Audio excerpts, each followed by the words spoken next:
कृष्णाय वासुदेवाय हरये परमात्मने प्रातः क्लेशनाशाय गोविंदाय नमो नमः। जय जय शनिदेव, जय जय हनुमान। बोलिए श्री शनिदेव महाराज की जय, हनुमान जी महाराज की जय। ओम नमः शिवाय। प्रिय भक्तगणों, आज आप श्रवण करेंगे न्याय के देवता शनि देव तथा हनुमान जी की बड़ी ही दुर्लभ कथा। पुराणों के अनुसार शनि देव का एक नाम कृष्ण भी है। ये नाम स्वयं श्री कृष्ण भगवान ने शनि देव को दिया था। आज के दिन जो भी मनुष्य इस व्रत को करता है या कथा का श्रवण करता है तो उन भक्तों पर शनि देव के साथ साथ हनुमान जी की कृपा भी प्राप्त होती है, क्योंकि शनि दोष से परेशान मनुष्य इस दिन हनुमान जी की कथा को सुनने तथा भजन कीर्तन करने से उनकी सभी प्रकार के ग्रह बाधा 7.5 ढया समाप्त हो जाती है और साथ ही शनि देव की कृपा से भक्तों को रोगों से मुक्ति मिलती है, धन पुत्र व्यापार में तरक्की होती है, बुरा समय समाप्त हो जाता है। ऐसा हमारे पुराणों में वर्णित है। तो प्रिय भक्तों, इससे पहले कि हम कथा को शुरू करें, आप कमेंट में इन प्रश्न का उत्तर जरूर दीजिएगा कि शनि देव को रावण के कैद से किन देवता ने मुक्त कराया था।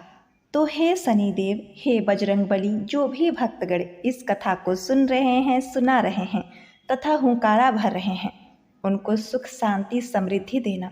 हे प्रभु, अपने भक्तों का कल्याण करना। तो प्रिय भक्तों, आइए श्रवण करते हैं दुख दारिद्र को दूर करने वाली शनि देव की कथा। किसी गांव में एक बहुत ही विद्वान ब्राह्मण रहा करता था। एक दिन रात्रि में उसने सपने में देखा कि एक नीला वस्त्र पहने हुए बहुत ही दिव्य पुरुष उसे कह रहा है कि हे ब्राह्मण देवता, मैं तुझे लगूंगा। अब देखिए, यह सपना उस ब्राह्मण को रोज दिखाई देता। इससे वह परेशान हो गया और दुबला पतला होने लगा। उसका स्वास्थ्य बहुत ही गिरने लगा। एक दिन उसकी पत्नी ने कहा, देखिए जी, मैं आपको कितना अच्छे से खिलाती पिलाती हूँ, मेवा मिश्री खिलाती हूँ, दूध मलाई खिलाती हूँ, अच्छा भोजन आहार पकाकर खिलाती हूँ, फिर भी आप इतने दुबले पतले क्यों होते जा रहे हैं? इसका क्या कारण है? प्रिय भक्तों, उस ब्राह्मण ने अपनी पत्नी से अपना सारा हाल बताया कि मेरे सपने में एक नीले कपड़े पहने हुए बहुत ही दिव्य पुरुष आते हैं। वे मुझे कहते हैं कि हे ब्राह्मण, मैं तुम्हें लगूंगा। अब यही सोचकर मुझे भूख प्यास नहीं लगती, मैं दुबला हो जा रहा हूँ। तब ब्राह्मणी ने कहा, हे पतिदेव, मुझे लगता है कि आपको शनि भगवान दर्शन देते हैं।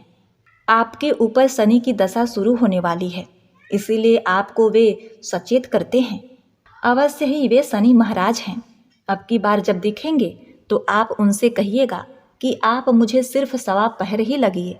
प्रिय भक्तगणों, उसी दिन जब रात्रि होती है तो ब्राह्मण फिर से सोता है और उसके सपने में शनि भगवान दर्शन देते हैं और कहते हैं, हे ब्राह्मण, आज मैं तुम्हें लगूंगा। तब ब्राह्मण ने कहा, हे भगवान, यदि आप लगना ही चाहते हैं तो लग जाइए, लेकिन ये बताइए भगवान, आप कितने दिनों के लिए लगोगे?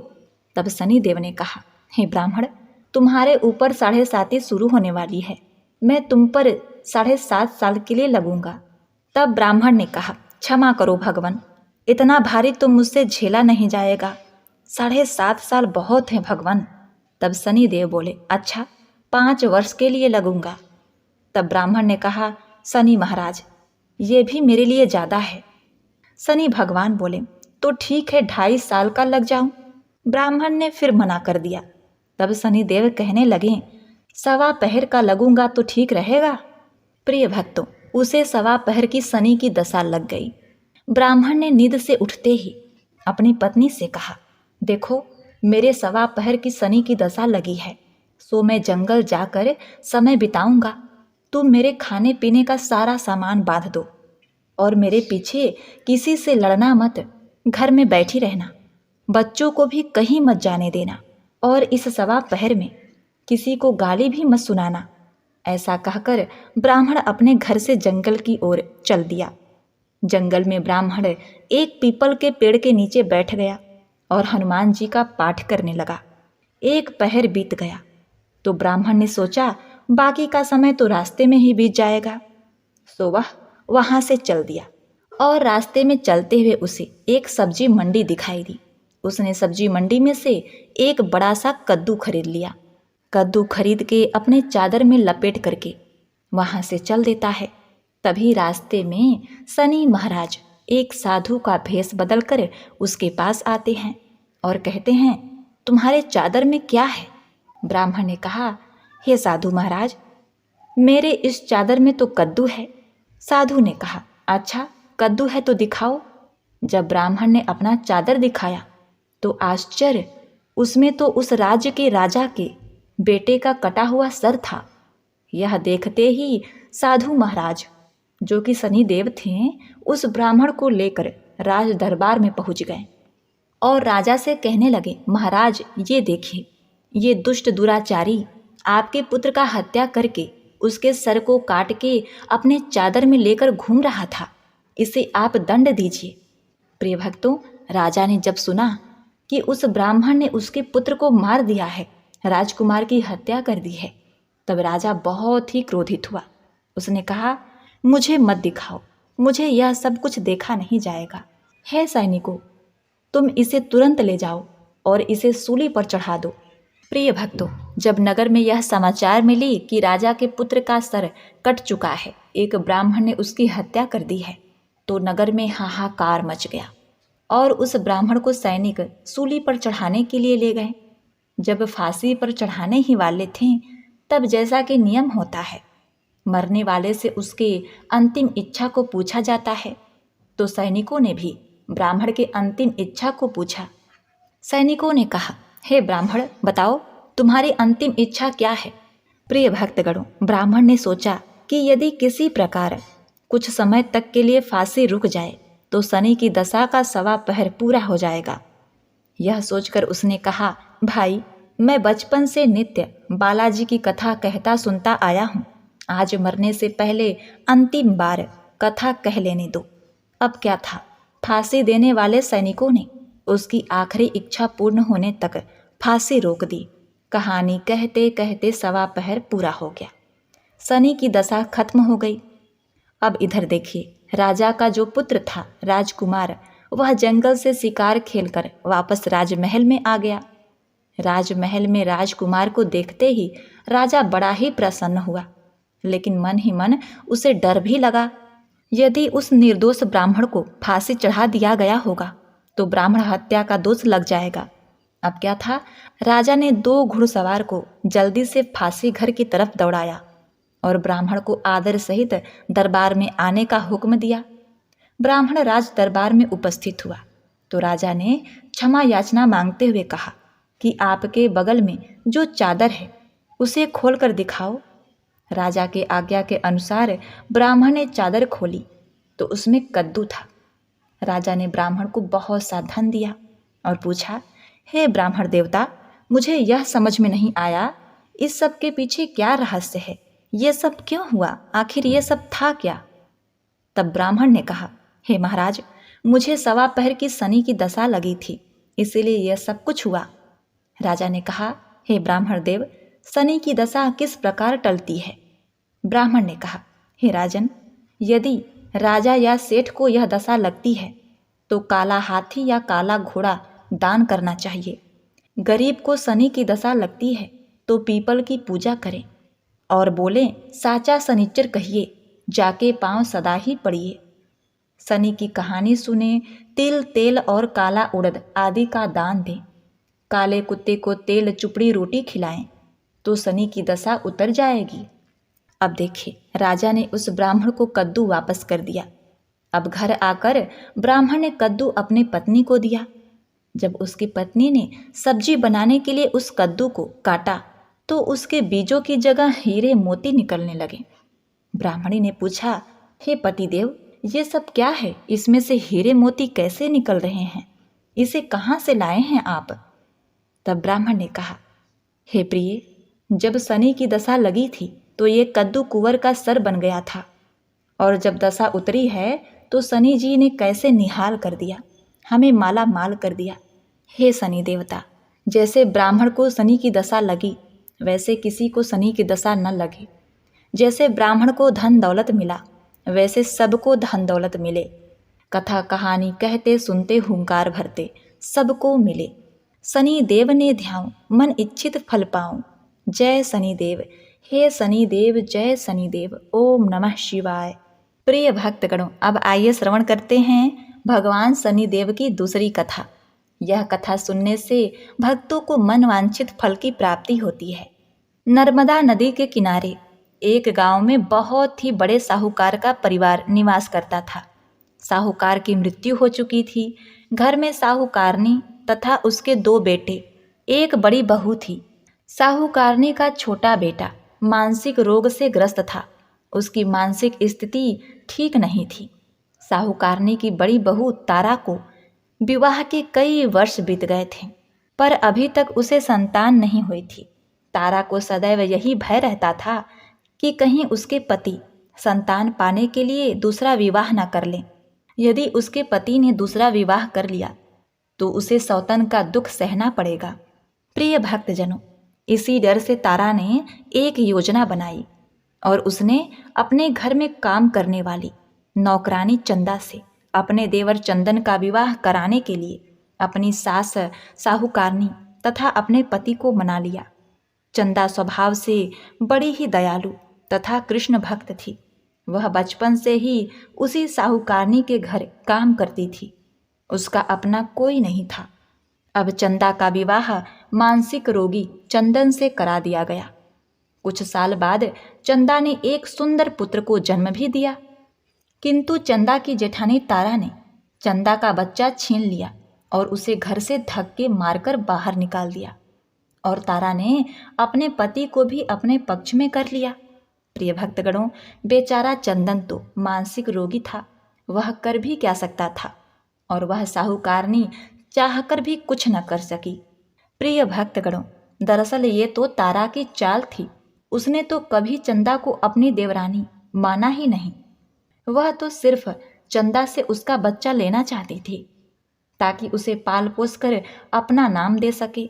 अब देखिए, चंदा के बार बार रोने गिड़गिड़ाने पर भी तारा नहीं मानी और उसे उस गांव से ही निकाल दिया। अब चंदा गांव-गांव भटकने लगी। भटकते भटकते वह कृष्ण जी के एक पुराने मंदिर में पहुंच गई। वहीं पर उसने प्रभु से न्याय की गुहार लगाई। वह अपना सर भगवान की चौखट पर पटकने लगी तथा लगातार ओम कृष्णाय नमः मंत्र का जाप भी करती रही।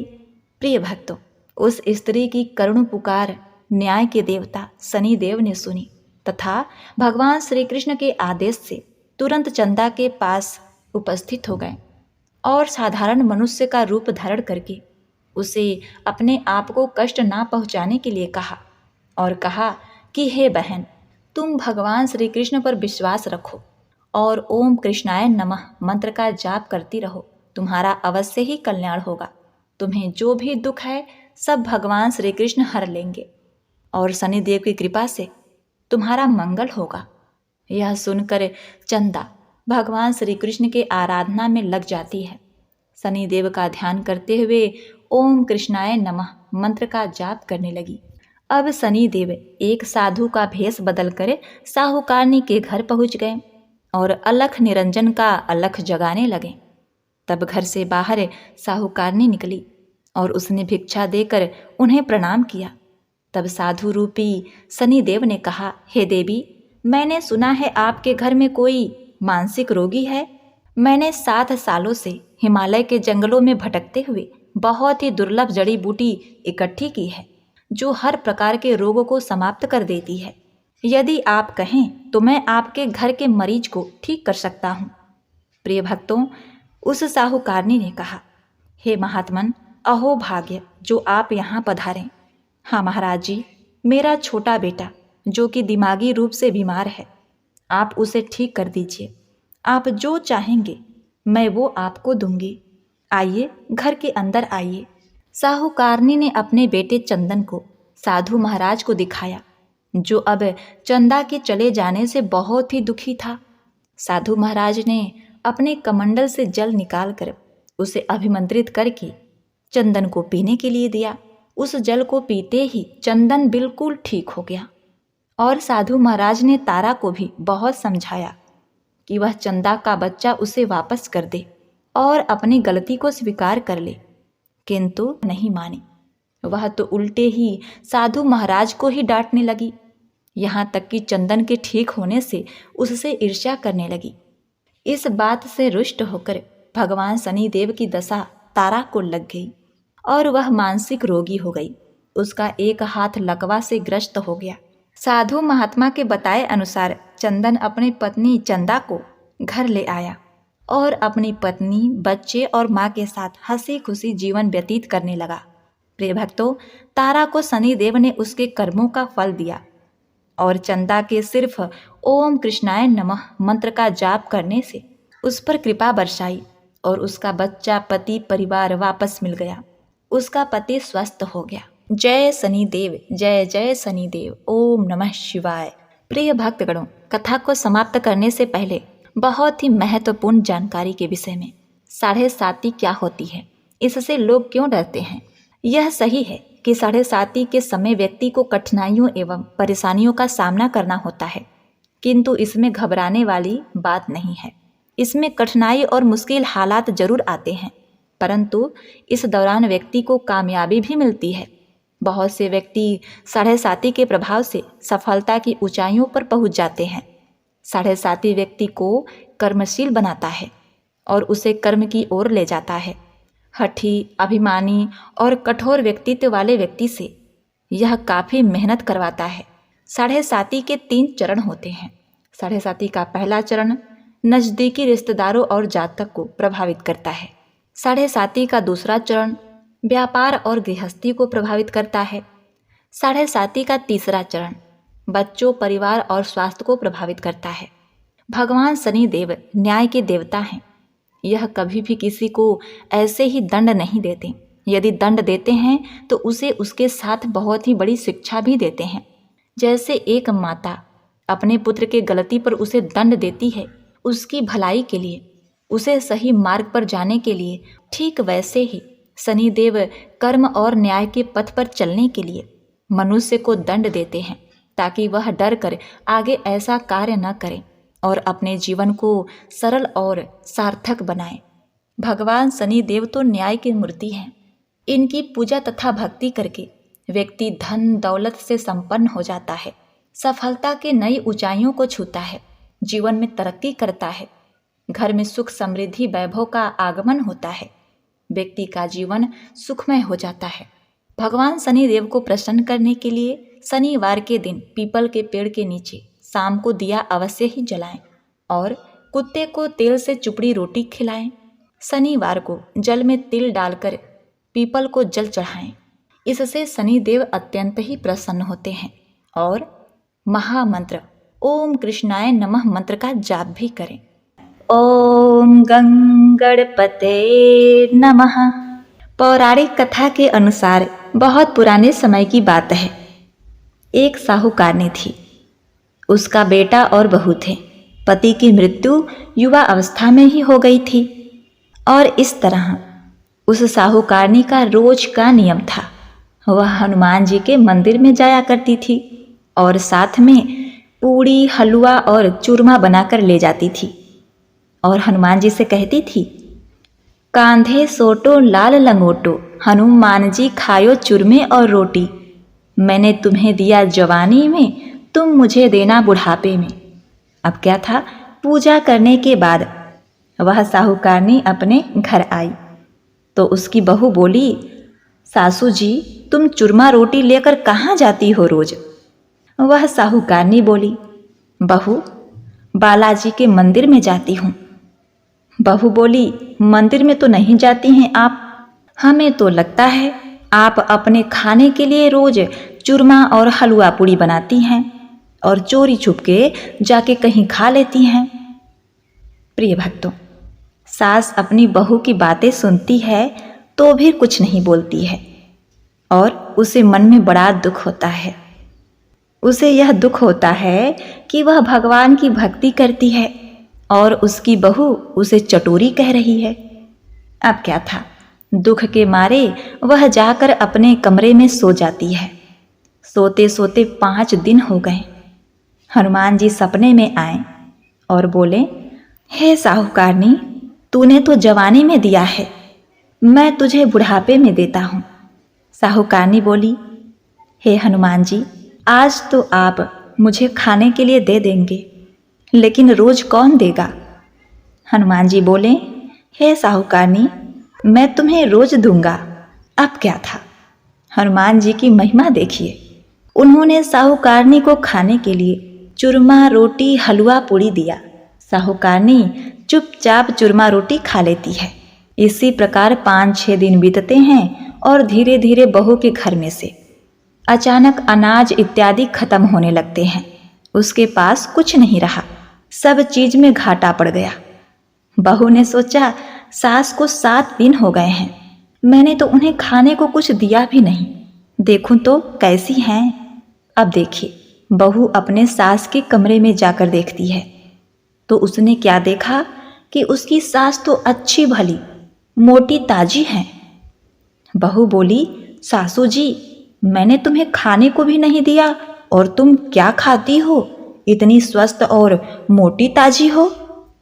सासू बोली, मुझे तो हनुमान जी मीठी मीठी हलवा और रोटी दे जाते हैं, मैं वही खाती हूँ। अब क्या था, बहू सास के पैरों में गिर गई। उसे पछतावा हुआ।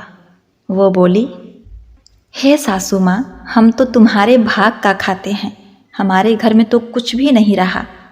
मैंने आपको खाना नहीं दिया, मैंने आपके भक्ति को झूठा समझा, आपको चटोरी समझा, इसीलिए भगवान ने मुझे दंड दिया।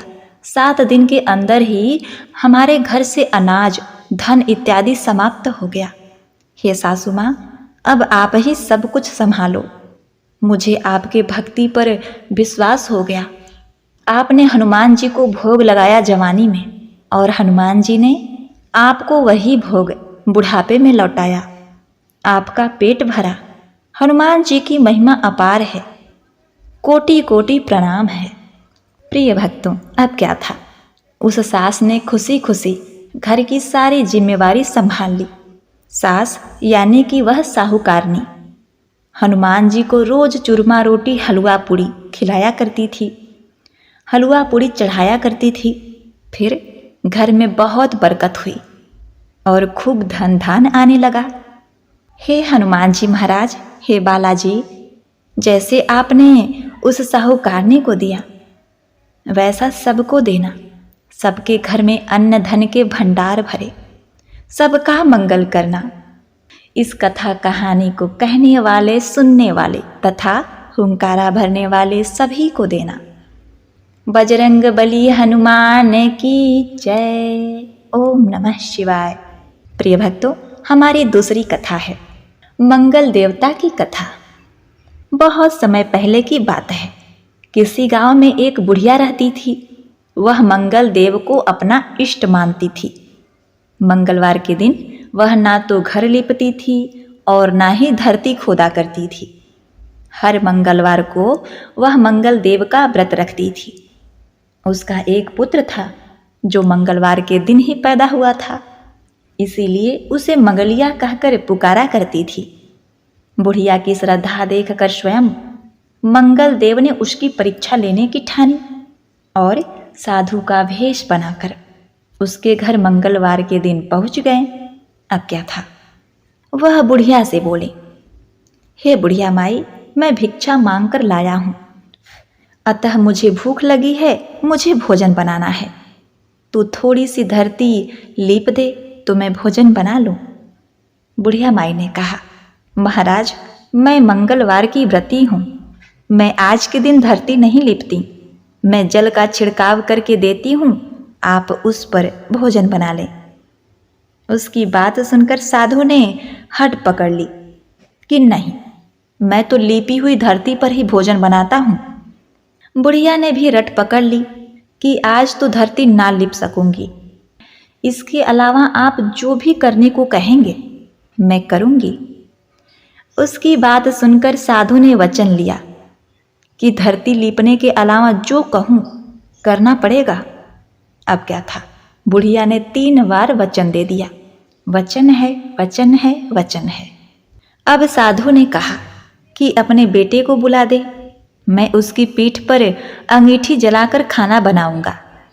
साधु की बात सुनकर बुढ़िया के तो होश उड़ गए, पर वह मंगलदेव को साक्षी मानकर वचन दे चुकी थी। उसने मंगलदेव का स्मरण कर अपने बेटे को बुलाकर साधु के पास भेज दिया। साधु ने कहा, माँ, तू ही अपने बेटे को लिटा और अंगीठी सुनगा ले।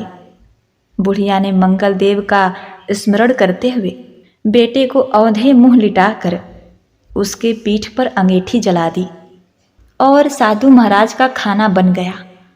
तब उन्होंने बुढ़िया को आवाज़ दी और कहा कि अपने बेटे को बुला ले, वह भी भोग ले ले। बुढ़िया ने हैरान होकर कहा, महाराज, अभी तो आपने उसके पीठ पर खाना बनाया है, अब वह कहाँ से आएगा? उसके तो प्राण छूट गए होंगे। आप कृपया भोजन ग्रहण करें और यहाँ से जाना हो तो जाएं, मुझे और दुखी ना करें। साधु ने हट पकड़ ली कि अपने बेटे को आवाज़ तो दे।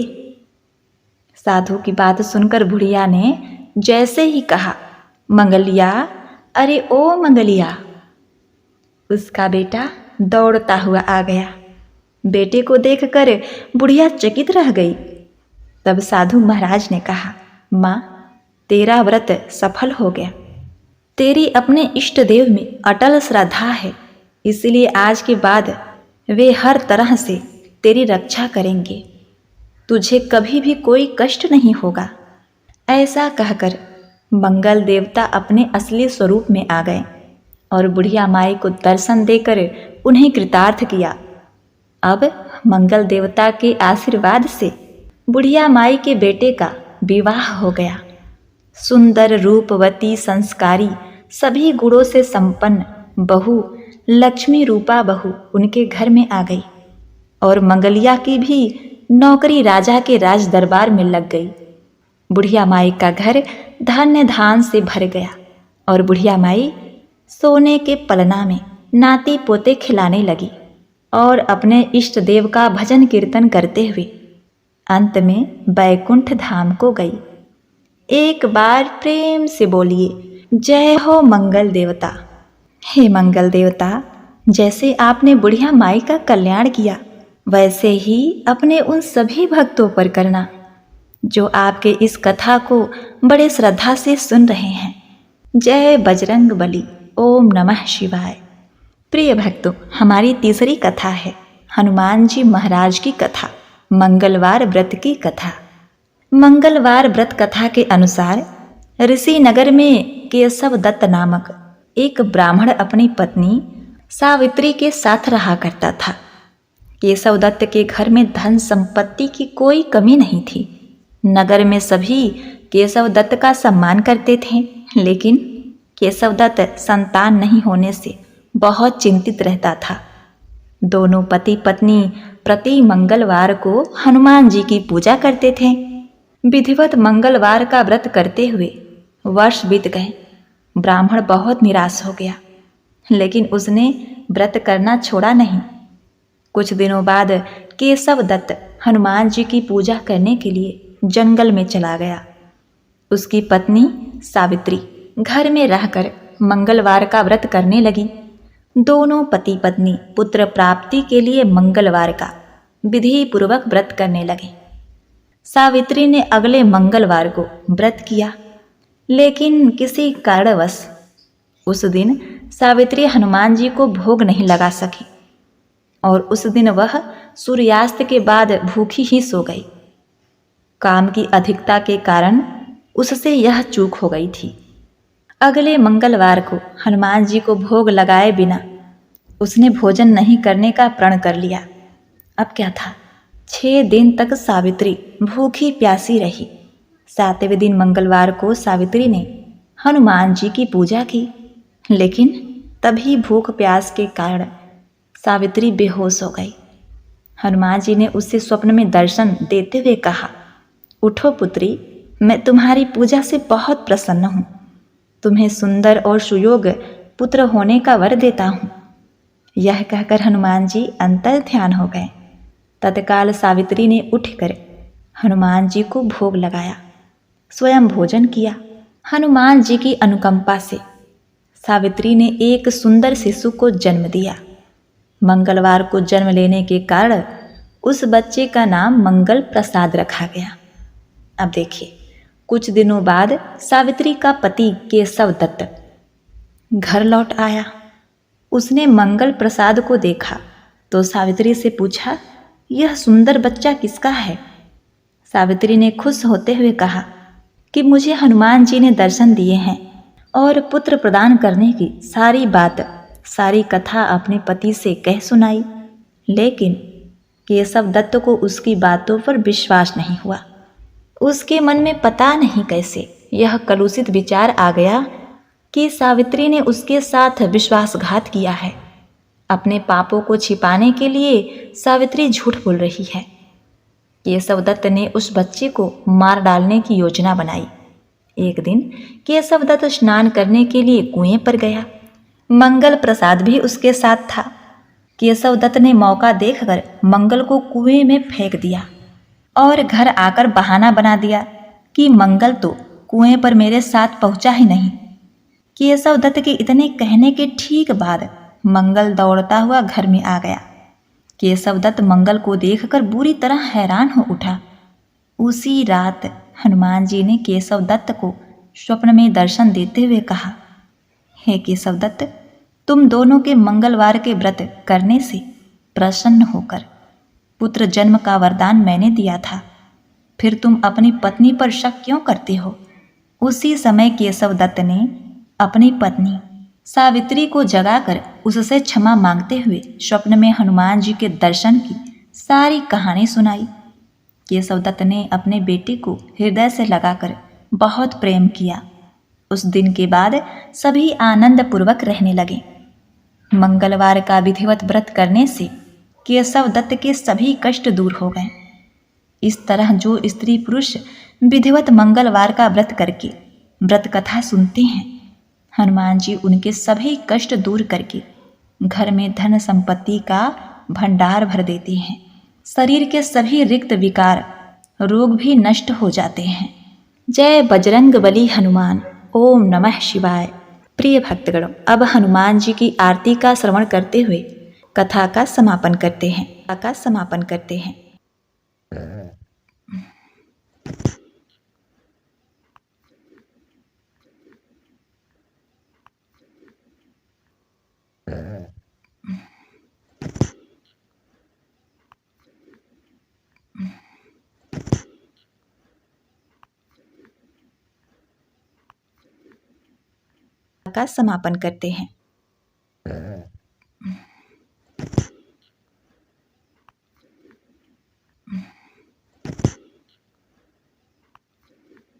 का समापन करते हैं।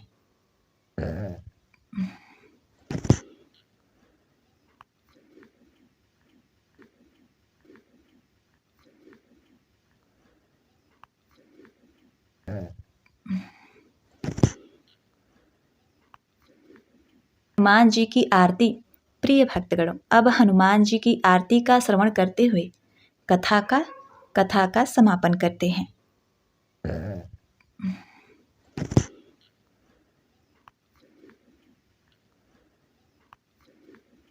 अब हनुमान जी की आरती का श्रवण करते हुए कथा का समापन करते हैं।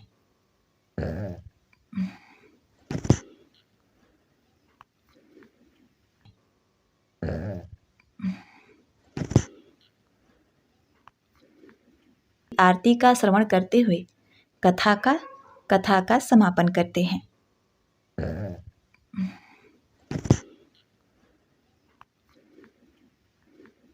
हनुमान जी की आरती का श्रवण करते हुए कथा का समापन करते हैं।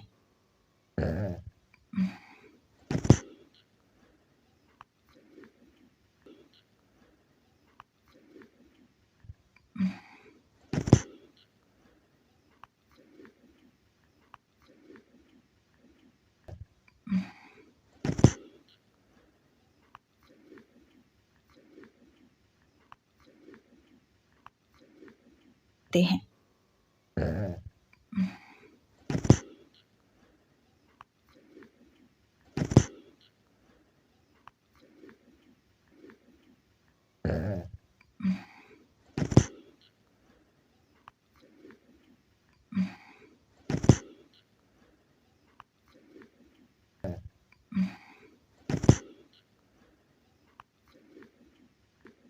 भक्तगणों, अब हनुमान जी की आरती का श्रवण करते हुए कथा का समापन करते हैं।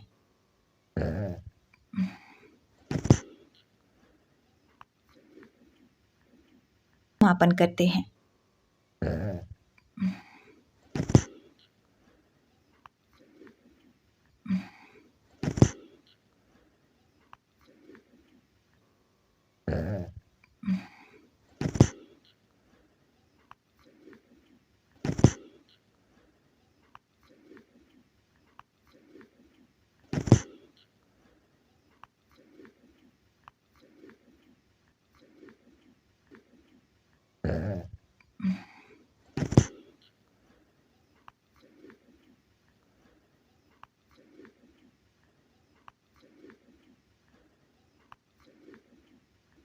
करते हैं।